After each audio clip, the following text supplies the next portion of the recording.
Hello, and welcome to Opt to Thrive, episode 54. Because walking is great, but it's not enough in midlife. How to keep your muscles and bones strong with Damien Crettenden. Welcome to Opt to Thrive, your go-to podcast for women's wellness in midlife, designed to educate, support, and inspire you to live your very best life. And now your host, Dr. Karina Sims. Hello, and welcome to Opt to Thrive. Today we have another very special guest, and I've been wanting to have this guest on for quite some time for lots of reasons. So today we have Damien Crettenden. He's our local exercise physiologist, now we've got two, I hear, local exercise physiologists, which is very exciting. I have worked in the country for my entire career, which, was getting on now, a few years. And I have never had access consistently to an exercise physiologist. So when I heard that Damien moved to town, I'm not sure, it was probably more than a year ago now. Time seems to fly. I was very excited, and it didn't take me very long to get onto him and start whipping referrals through to him. And then I think probably less than a year ago now, I cornered him and I asked him to help me out with the Opt to Thrive program, the Midlife Reset, to help some of the women in the program get their resistance training kind of up to speed or get it started. And I have heard nothing but good things about Damien. So one of the reasons I wanted to get him on today was just to see what everybody's on about, because it's just such good positive feedback, which is so exciting. And also because I think that Damien brings a lot of value, and I think that we can learn a lot and hopefully get some women motivated and inspired to get out there and protect their muscles and their bones, the things that I just keep harping on about. So welcome to the show, Damien. Thank you very much for having me. Great to be Yay, I here. can't wait to have this talk. So exciting. And I did send Damien a list of questions about a mile long, so I had to apologize for that. There are lots of things that we could talk about, and I just threw a lot of things out there. But I think the place to start would be probably, what is an exercise physiologist? Common question. It's not an area that people have heard about a lot, but essentially we're allied health professionals. So we sort of sit in the scheme with sort of alongside physios, OTs, people like that. Specifically, our training is in exercise intervention or exercise therapy to help people with their health conditions. Predominantly, I guess our training sits more or has a lot of scope in chronic disease, but we also kind of work alongside physiotherapy and OT in sort of rehabbing injuries or functional capacity, and those sorts of areas. So what would be the difference then between a physio and an exercise physiologist? Good question. One we get asked all the time. Bit of grey zone. So we both do exercise like intervention. I guess that the big difference from a therapy perspective is we can't do the hands-on treatment. So massage, cupping, dry needling, those sorts of things are outside of our scope of practice. Probably the other one is a little bit more diagnostics. So physios have a bit more training and skills in sort of identifying potential diagnoses of musculoskeletal injuries or other injuries, neurological or things like that. And we don't have that training yet. So we kind of sit, I guess, next in line with them, and we just deliver the rehab interventions. Okay. And often, I think, like you said, you work together as a team. Yeah. Very fortunate enough to have, where I'm at the minute, a great physio team that are very big on exercise intervention. So what we do together is great. And they'll kind of do the initial triaging and where appropriate, refer on to me. So I guess then the next question might be, when would someone see someone like yourself rather than seeing maybe, the local gym trainer who might have like a Cert 3 or 4 or whatever that is? And when are we seeking you out instead of them? Yeah, look, I guess the training in dealing with health conditions, our scope is particularly like exercise and how the body responds, so looking at the physiology, the anatomy, and what happens when we exercise there to minimize risk when we've got health conditions. So, personal trainers, their scope typically will lie with apparently healthy individuals or medically stable individuals, and they've had a clearance from the GP. Whereas if we've got something a little bit more complex, yeah, then that you should come and see us. The big ones are potentially blood sugar levels, blood pressure, cardiac, lungs, sort of not acute injuries as such. Physios are maybe better suited in that space, but maybe once you've got through that initial healing phase, then we can help, rehab injuries as well, post-op, later stage muscle tears, ligament injuries, things like that. Yeah, that's when we'll sort of fit in. So we're sort of a bridging gap probably between your physio and your personal trainer to some extent. Does Okay, that yeah, help? and yeah, absolutely. And that's kind of how I guess in this space that I'm in, I'm really trying to get all of the women in midlife into some resistance exercise. And if I've got someone who's, let's say, 42 and she's done some CrossFit or maybe some F45 and she's healthy and she doesn't have any injuries, then, I think maybe an app, even one of those apps that you can get that has an exercise program and she can follow it along if she's comfortable doing that. And then, the other end of the spectrum, I've got someone who is, 60, never really done much weight training. Maybe she's got osteoporosis and a dodgy knee, maybe some osteoarthritis.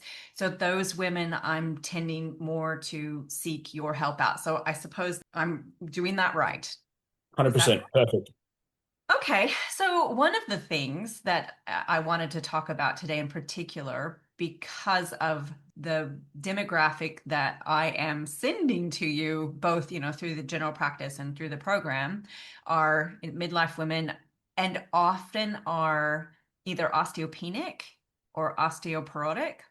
And I'm just wondering, are there some things that you would want those women, I would imagine, to avoid? I'm thinking in particular things like, a loaded squat or something like that. Are there a few things that you just think there's a no-go zone for those ladies? There are a few. I don't want to tell people that they can't do anything. I think that the world's full of kind of information that's pretty scary and fear-mongering. And I think that the long-term effects of that can be pretty detrimental if we don't phrase, the advice that we're giving to people right. But there are a few things that we want to be mindful of for sure. Bending the spine repetitively, flexion, extension, that sort of thing. So going backwards and forwards, particularly under load, is something that we would be mindful of in that sort of osteoporotic population. It's just puts lots of stress on the body and the bones, particularly the spine. And if we've got some bone mineral density concerns there, then that is something that we would be mindful of. Again, not to say that we can't do it, because we could, if we look at like a rowing machine or something like that, where you're going backwards and forwards lots of times, we could look at technique changes where rather than bending through the back or the spine, more so we might get you to bend a little bit more at the hips, keep a little bit more of what we'd call like a neutral spine, and things like that, where we could probably do it a little bit more safely. So that's something we want to be mindful of. Twisting and rotating, again, with sort of spinal osteoporosis, is something that, again, we'd be mindful of. Not never do it, because it's a normal part. Our spine's designed to bend and twist and do those sorts of things. But particularly if there's lots of load on it and lots of repetition, which the gym does put us in that kind of environment, we might just want to be a little bit more careful about it, or build up slowly, start small, start gentle, not do 1,000 repetitions. We might start with, 10, 20, 30, and just progressively build that up over time. And as the body's exposed to some of those stresses, the bones and the muscles and the tendons, they'll adapt and we'll be able to better tolerate those loads. But particularly if, like you said, we haven't had a lot of experience with it, with exercise, and we're kind of sort of on that lower end of the bone mineral density spectrum, would be a little bit more cautious about it for sure. I can already see why, what are the reasons why, your clients really get on well with you, that approach, that you're not fear mongering, because there is so much of that out there. And really what I understand is that you really meet people right where they're at and try to work with them from that space. Yeah, 100%. I think it's critical, giving someone something that they're not going to be able to achieve, or that they're scared of, or they're feeling vulnerable about. That's never going to get successful outcomes. Building confidence and trust in people, doing stuff that they feel comfortable and confident to do is really important, for long-term adherence, which is it's critical for success. too. An exercise that you do once is not going to change your strength or your bone mineral density, but it's that consistency and repetition over time, which is going to get the results that we want. So, you have to feel confident in yourself, in what you're doing. You have to feel safe, yeah, to get to that end goal. Are there some things, again, in this demographic, some injuries that you would have seen that maybe if, we talk about losing that muscle between the ages of 30 and 40, we start to lose our muscle. Are there injuries that maybe could have been prevented if that strength had been optimized, had been looked after, I suppose? Are you seeing things that could have been prevented if they had been on to maintaining their muscles? Yeah, for sure. Probably, I guess with your, kind of special interest in this kind of midlife area, and I've had to do a little bit of upskilling and learning here. But the role of hormones and estrogen and things like that decline the quality of muscle or the strength of muscle, the mass of muscle. So that becomes important, and the sooner we can get into that strength training, that's going to help preserve that. And you might be able to explain how that works better than I can, the underlying kind of physiology behind it. But yeah, my understanding is that happens, then the tendons as well, because of collagen synthesis, I think is the process. They start to become not as strong, have less tolerance, and yeah, they're not able to tolerate, I guess, the demands that we put on them during our day-to-day life as well, which often results in some of these tendinopathy type issues, which seem to pop their head up pretty commonly around the sort of midlife years.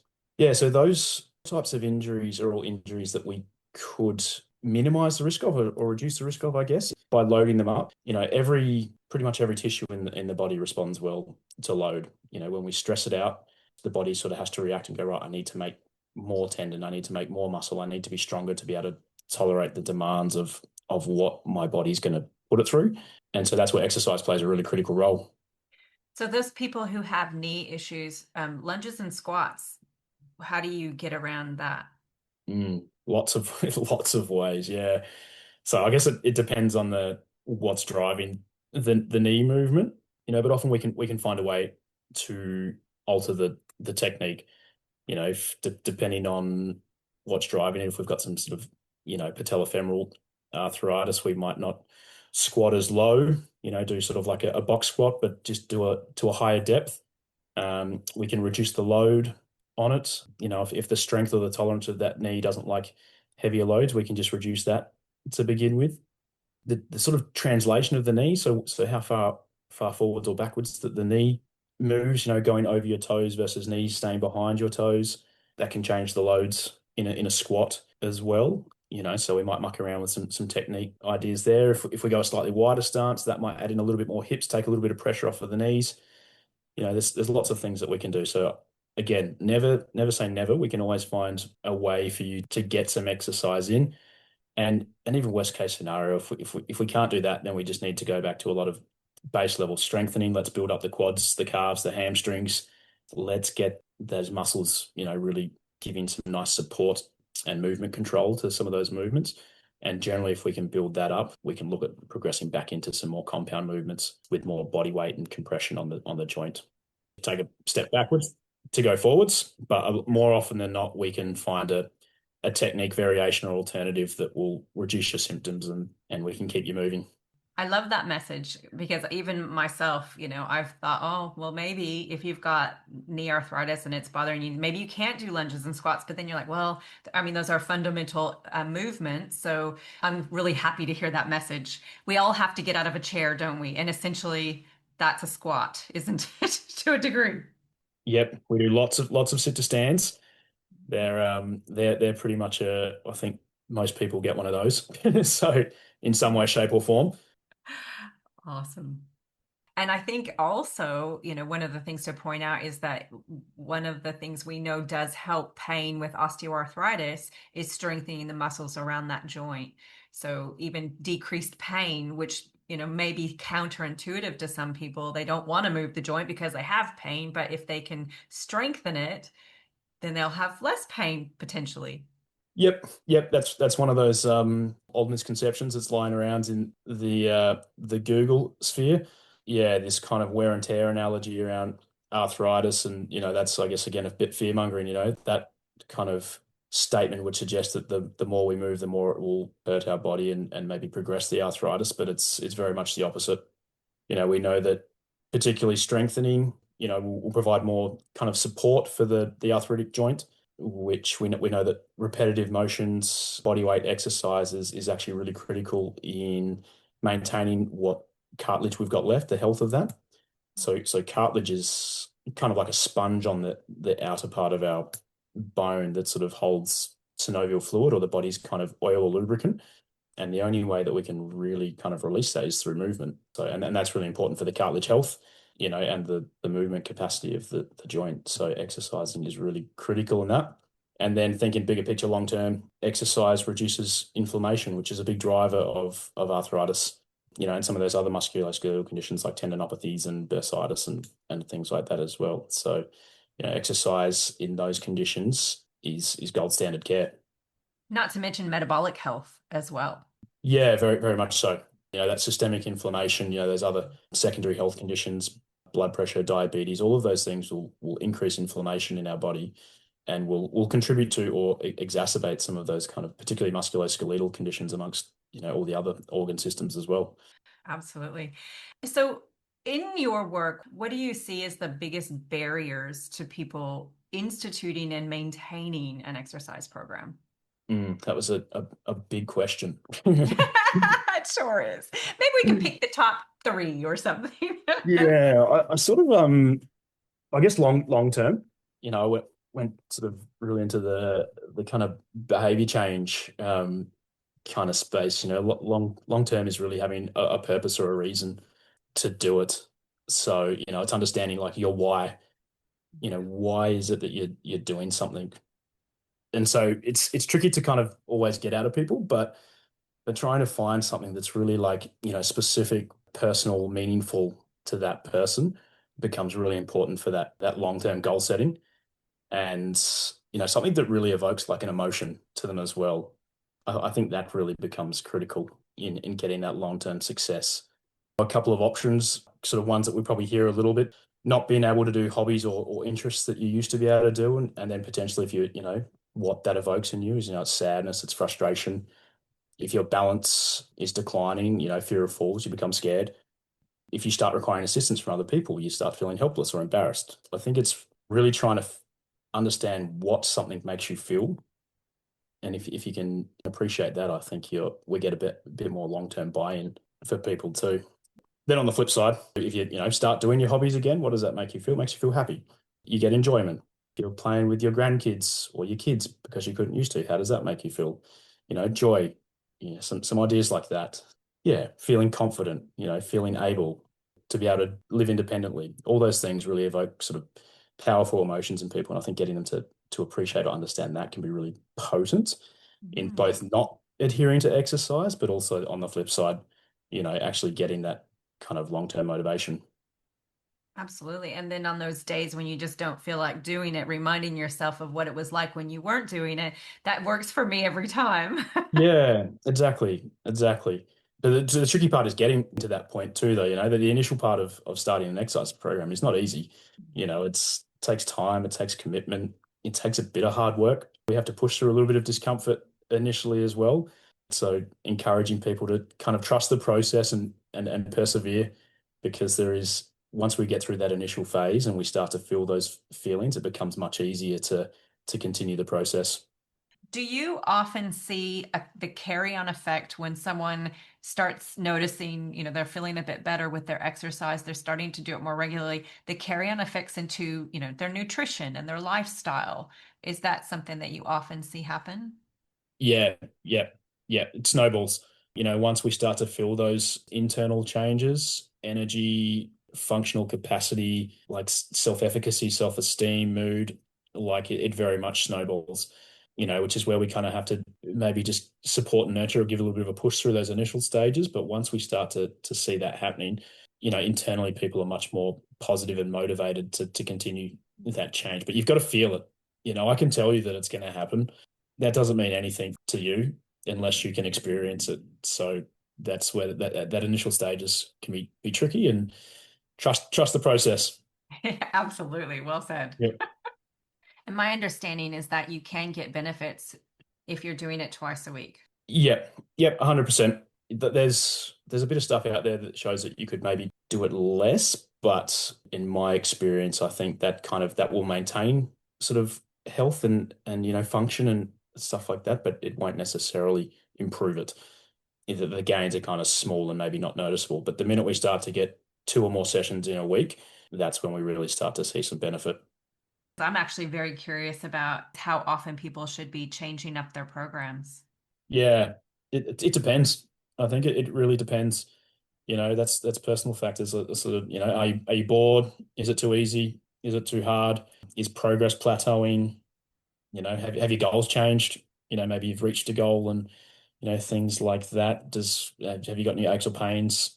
So it's really variable. Ultimately, it's up to the individual, but there's some probably common things that we would see or hear, and so there's no right or wrong time to change your program, depending on whatever reason it is that you're feeling bored.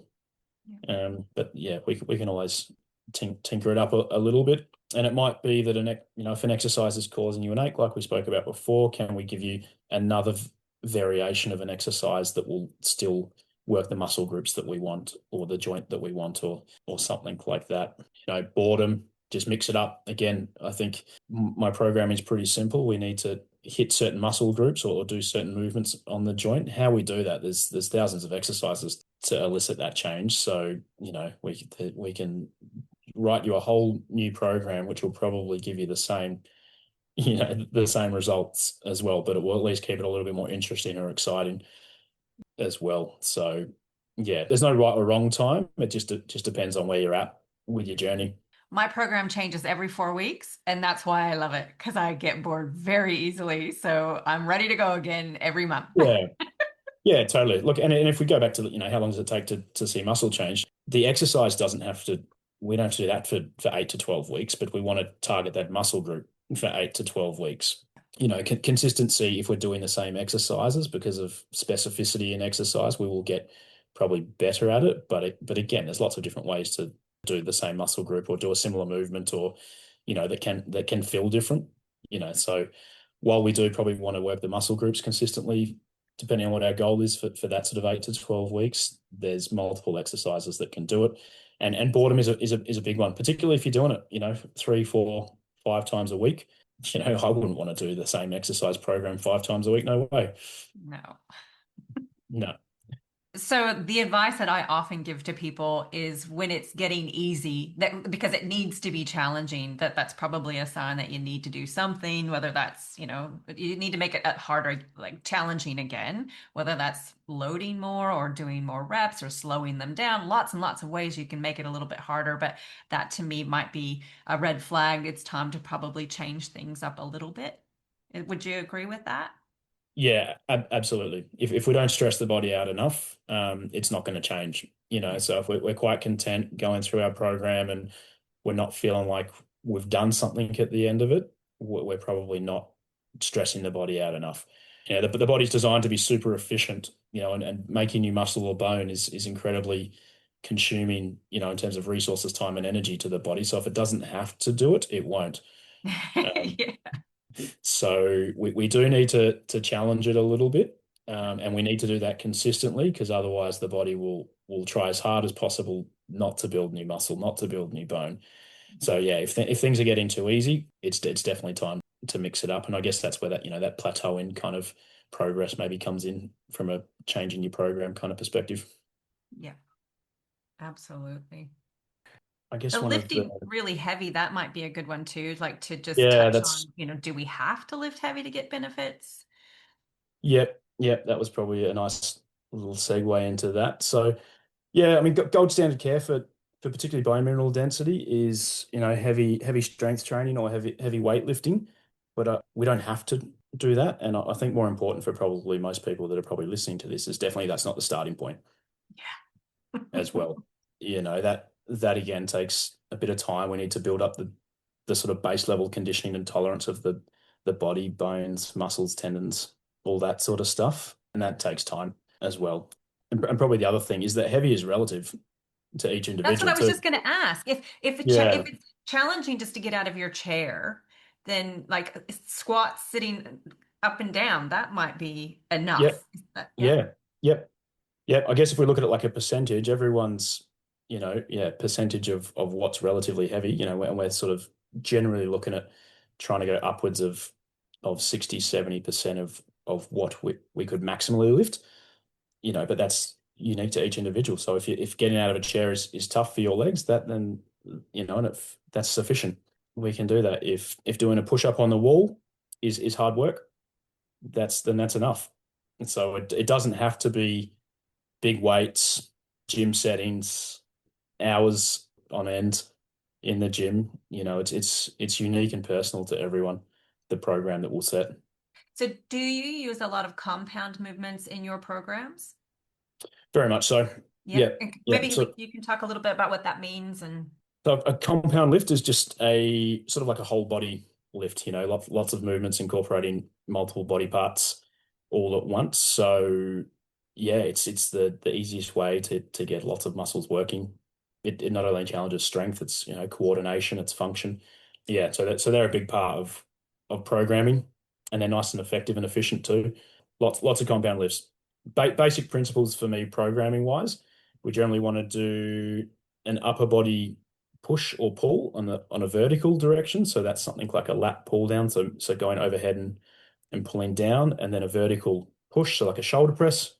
Same thing horizontally, so like a seated row, and say like a push up or a chest press or a bench press or something like that for the upper limb. That tends to get that they're key movements that we do most in our day-to-day life, and they'll tick most muscle groups to some extent.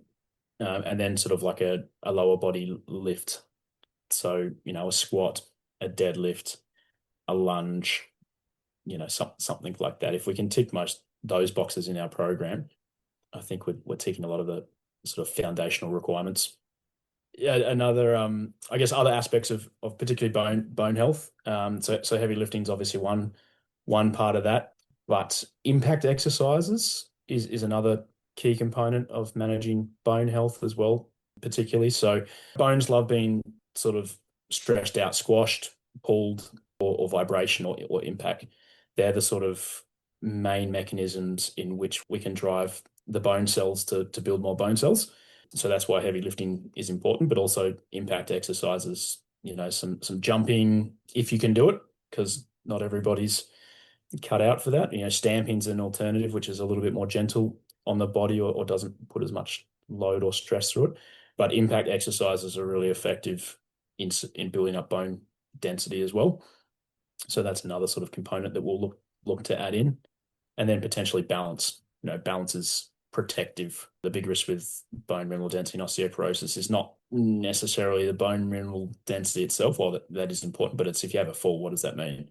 The fracture risk goes up too. So balance is another key component of managing that. going back just for a second, I did love hearing you say, that we can do this very efficiently and effectively. It doesn't take hours in the gym. My program that I use, he generally gives, it's like 6 exercises and I'm done.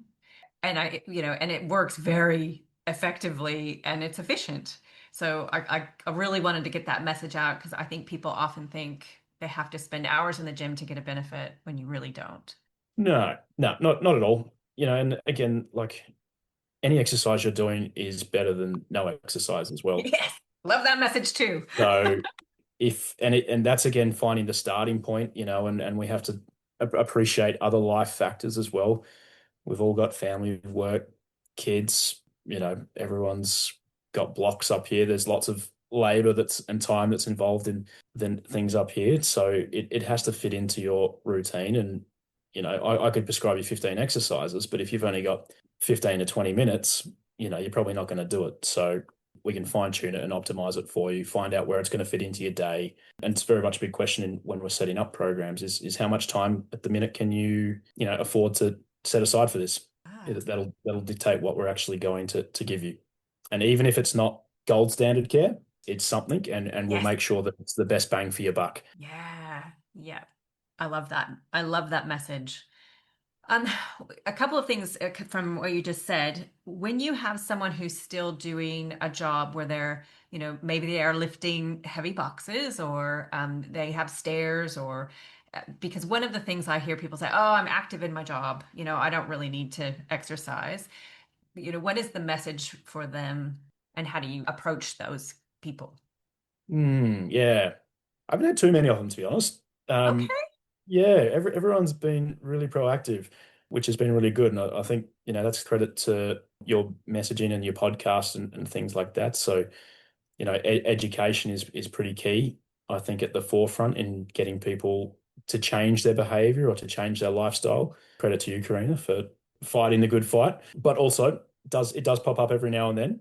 There's a principle called kind of like specificity in kind of strength and conditioning, which requires that we work joints in a certain way at a certain level that's going to actually elicit change. And while that will probably elicit some change, it's probably not enough. Heavy lifting, some manual labor and stuff like that. It can be pretty demanding, but I guess that, some principles, are we doing it at the right volume, at the right weight, at the right frequency is probably where we need to look at there. And generally occupational kind of work volume doesn't probably reach the minimum threshold to change that. Not always, but probably more often than not. And well, I suppose, if you've got a farmer or someone who's working on a block and they're doing 8 hours of, manual labor throughout the day, I mean, I suppose maybe you'd be looking at kind of what they're doing through that and how you can balance that out as well. Because I suppose if they're doing constantly the same kind of movements, then they're probably missing out on other kind of movements. Is that fair to say? Yeah, totally. Yeah, very valid point. I didn't think about that, but yeah, definitely. And you might be, I guess, with some of those repetitive movements, you might be loading up certain joints. If we're looking specifically, bone mineral density or strength, you might be getting more on your legs, but you're missing your arms or, something along those lines as well. So we can always improve or do something a little differently to be a little bit more targeted and specific for what our health goals and our personal kind of functional and fitness goals are as well. Okay, and then back to the bones.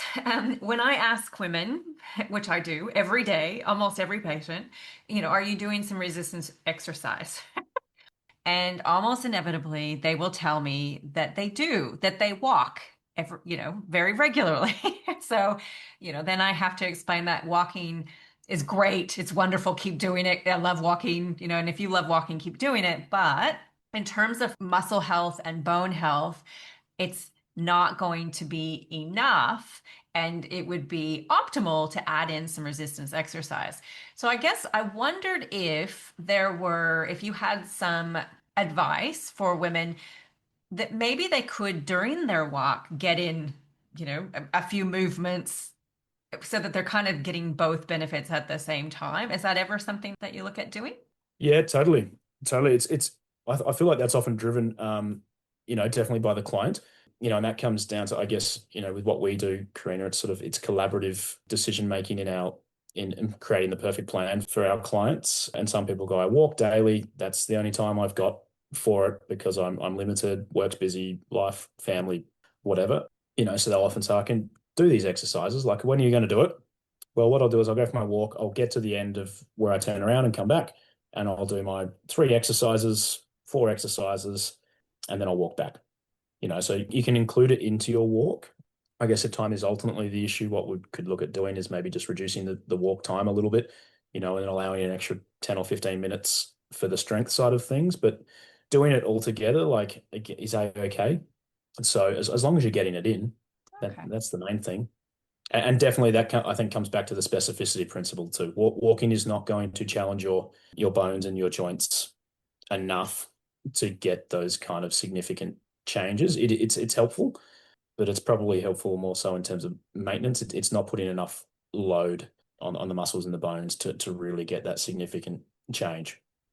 Not to say that it's not important, because cardiovascular health is also important, and that's good for other metabolic health factors, blood pressure, weight, systemic inflammation levels, which, are all important, particularly, for your middle years, and particularly for women. And so there's still value in that, but definitely strength is something that we want to try and include if we can. And I'm just curious, your opinion, is Pilates going to be enough? Ooh. Shh. I it's it, I don't think it's not going to be enough. It's going to do something, for sure, because again, muscles like it when their muscles pull on bones. It builds it up, but it's not going to be best practice. You're not getting that weight bearing effect, so you're not getting that compression of the bones, which is really what they love. The loads they probably can be enough, but you're definitely limited. You can't get as heavy with Pilates as well. So I think it will do something, but if I had to prioritize something, Yeah. I I would look to add in some body weight stuff, some strength training, some weights if we can. But again, that might be a building block. Or it might be that Pilates, because you love it for other reasons, because it's still got health benefits, is a part of your program. But can we look at maybe adding some of that other stuff in as well? It's not good, but it's not perfect. Exactly. And for all those things like you talked about, if you love it, keep doing it, but consider Yeah. adding some resistance training, other resistance training in. Yeah. Well, I am curious. This kind of leads us a little bit into a question I did have for you. In some of the women that I've sent to through the program, so it's a 12-week program, I would be really curious to see what you're seeing from the beginning of the 12 weeks to the end of the 12 weeks. I would imagine that you're seeing, some changes and some benefits, and I would be really curious to see what your view is. Yeah. Look, I've sort of categorized this into a couple of domains. Physically, strength improvements is probably the big one. Being able to do things that they haven't previously been able to do, lifting boxes at work, getting up and down off the ground, climbing up a hill that previously was quite a struggle for them, riding a push bike up a hill. There's some examples that we've seen and that people are doing that easier. There's improvements in mood, energy, Yeah. vitality. That's another big one that Yes. people will report as well. They're probably the big ones, and then I guess a common goal is maybe body composition as well, and that takes time. Like Okay. that's a long process. So definitely focusing on those strength and functional improvements is something that I'll try and really reinforce with people. That's great because I'm doing the same thing on my side. Really reinforcing that Yeah. is a long-term Yeah, and thing. it takes time. And realistically, when we look at it, like exercise does not burn that much energy. If we look at what we use, if we were to exercise, say, an hour a day or something like that, it only burns, I think it's less than, 5, maybe 10% of our daily energy expenditure. So what we get from exercise from a weight loss perspective is fairly minimal. And so we need to look at bigger lifestyle factors for that. But don't let that take away from the fact that you can see really significant improvements in your quality of life. Again, how you're feeling, how confident you're feeling, your mood, your energy, even like things outside of that, your social life. If you've got injuries or lacking energy and things like that, that stuff starts to get compromised too. So it's bigger picture than probably some of the goals that we're often hearing people try and set for themselves. Yeah, absolutely. Um, okay. I mean, I think we've covered a fair bit. Was there anything else that you wanted to talk about? I guess, just giving people trust and confidence, that it is going to be not easy, but good things will come. So being patient, trusting the process, we will get there. I think exercise is not a quick fix, which is unfortunate because we probably live in a world these days where we often band-aid a lot of our health conditions. We give it a tablet or a medication, but deep underlying that is often some lifestyle stuff, nutrition, exercise, behavioral factors, smoking, drinking, sleep, stress, all those sorts of things. So, if you really want to get on top of, I guess, some of these, health concerns that you do have, lifestyle change is the long-term way to go about it. That the medications and things like that will help, but you're not really addressing the underlying root cause of that. But again, it is tricky. That's where I guess our role comes in. To nurture that journey for you as well, provide the support, make you feel comfortable, help you when things are going tough, and look at little strategies to help overcome some of those barriers. Time, money, environments, gyms are not for everybody. There is a way to achieve your goals. We just have to find what's right for you. Well said, Damien. I love that. Right. Well, Damien, I so appreciate you taking time on your Saturday morning and away from your young family to be with us today. I really appreciate it. Thank you so much for joining us. I'm sure that the listeners are going to get a lot of value out of what you've shared with us today. Thank you very much. Thanks for having me. Hope I was helpful. Absolutely. And that was Damien. I hope you got as much out of that as I think that you probably did. It was packed full of valuable information, and I really enjoyed having him on the show.